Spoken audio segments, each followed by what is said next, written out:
Hi అండి, అందరూ ఎలా ఉన్నారు? అందరూ బాగున్నారా? నేనైతే చాలా బాగున్నాను. అనుడేకి మీకు ఘన స్వాగతం. ఈరోజు తెలంగాణలో పెళ్ళిళ్ళకి కానీ ఏ సందర్భం ఏదైనా చిన్న దావతైనా పెద్ద దావతైనా ఏ దావతైనా బగారా బువ్వ లేనిది మాత్రం బండి ఎక్కేటిదే లేదు అన్నట్టు బగారా తినాల్సిందే, బండి ఎక్కాల్సిందే.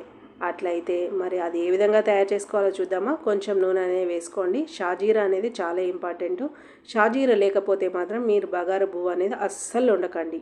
బగారా బువ్వ వండాలంటే షాజీరా కంపల్సరీగా ఉండాల్సిందే. సన్నగా తరిగిన ఉల్లిగడ్డ అనేది ఉంటుంది కదా, దాన్ని వేసేయండి. ఇది కాస్త వేగిన తర్వాత మాత్రమే మనం షాజీరా, లవంగ, ఇలాచి, చెక్క అవన్నీ వేసేసుకోండి. అప్పుడు మాత్రమే బాగుంటుంది. లేదనుకున్నవా చిట్లుతుంది. అలాగే సన్నగా పొడవు కట్ చేసుకున్న ఒక 7-8 పచ్చిమిర్చి అనేది వేసేసుకోండి. ఇది కూడా మంచిగా ఫ్రై చేయండి.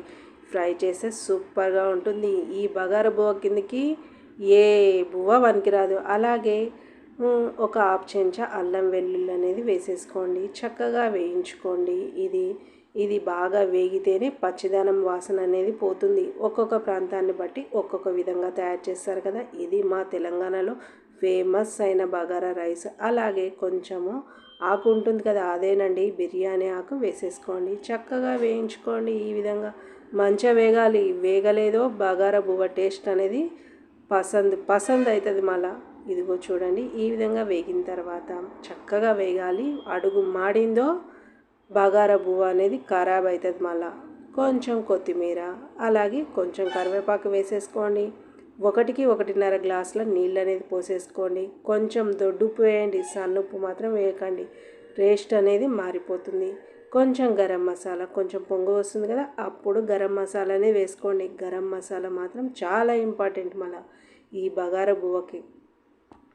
నీళ్ళు మాత్రం సలసలా మరుగుతూ ఉండాలి. ఇలా సలసలా మరుగుతూ ఉంటేనే ఉప్పు కానీ మన గరం మసాలా ఏవైనా సరే కానీ మంచిగా ఆ వాటర్లోకి అనేవి ఇంకిపోతాయి. అలాగే మనం పక్కకి బాస్మతి బియ్యం అనేది కడిగి పెట్టుకున్నాం కదా, 2 గ్లాసుల బాస్మతి బియ్యానికి 3 గ్లాసుల వాటర్ అనేది పర్ఫెక్ట్గా ఉంటుంది. బిర్యానీ కానీ బగారా కానీ ఏ మాత్రం తీసిపోకుండా ఉంటుంది. బగారా అన్నం అనేది సూపర్ టేస్టీగా ఉంటుంది. ఒకసారి మంచిగా కలిపేసి మూత అనేది పెట్టేసేయండి. మూత తెరిచి చూస్తే చూడండి, మళ్ళీ ఎంత మంచిగా ఉడికిపోయింది కదా. ఇంకా ఉడకడానికి మస్తు టైం ఉంది. మనం అనేది మీడియం ఫ్లేమ్లో పెట్టేసుకొని బగారా బువ్వ అనేది వండుకుందాము. అది కమ్మగా ఉండే బగారా బువ్వకి మరి ఏ విధమైన మామిడికాయ తొక్కున్నా సరే కానీ మంచిగా సూపర్ టేస్టీగా ఉంటుంది. ఎప్పుడన్నా ట్రై చేయకపోతే మాత్రం ఈ విధంగా ట్రై చేయండి.